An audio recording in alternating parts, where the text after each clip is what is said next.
Sulphur Springs has been my home for now to 54, 55 years, and I just feel like it's my turn to give back.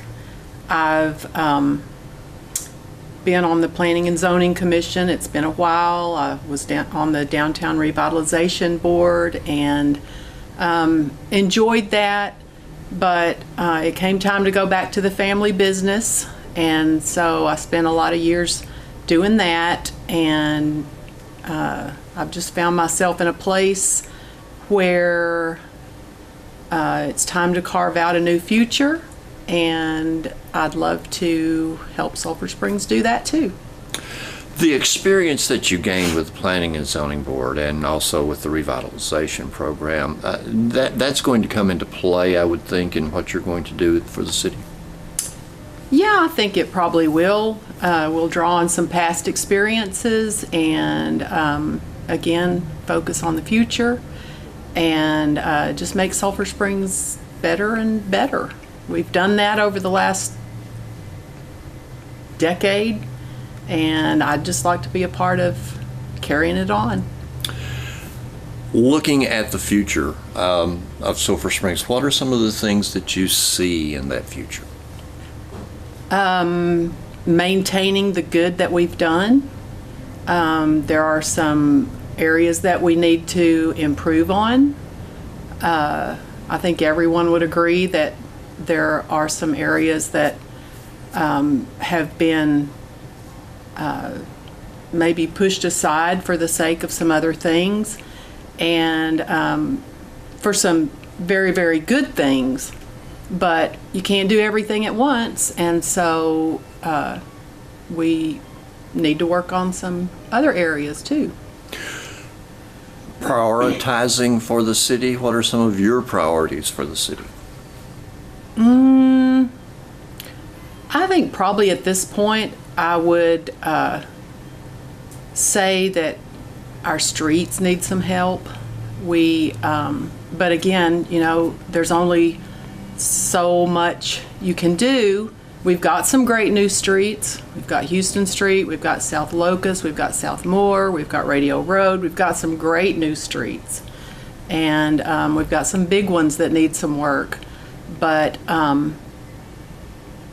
we need to plan for that kind of thing also. As you look at the city, obviously your business experience is going to come into play in being a member of the council. Managing budgets and so forth, that has to be something you're experienced in.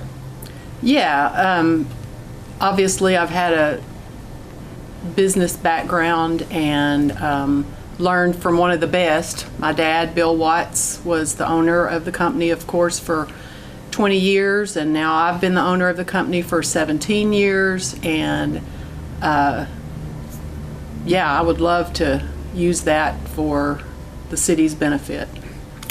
The interesting thing about being a council member is interacting with city staff, interacting with the council members, and interacting with the community. Blending all that together, how do you see doing that? That is an easy thing for me to do. I love people. I love making them feel at home, and I think it'll just be one of the easier parts of being a council person, because I'm just a people lover. Okay. And I want to make everybody feel like they're a part of the city. With your dad having been mayor and having been on the council, some people may see you as kind of an inside person in the council. Do you perceive yourself as that, or do you perceive yourself as someone coming in with new and fresh ideas and new direction? Oh, I don't see myself as an insider at all. It's been 20 years since Dad was on the council, and you know, as much as I have loved the city all these years, I'm not necessarily an insider at all. I know a lot of the people just because I've grown up here with them, graduated high school with them, you know, that kind of thing. But oh my gosh, I will have fresh ideas and fresh input and that kind of thing, for sure. Your dad was on the council during a time when it was kind of a rough ride, and with some of the things going on in the city, the ride may get rough again. Do you perceive being able to be one like he who found a smooth path and took people down it?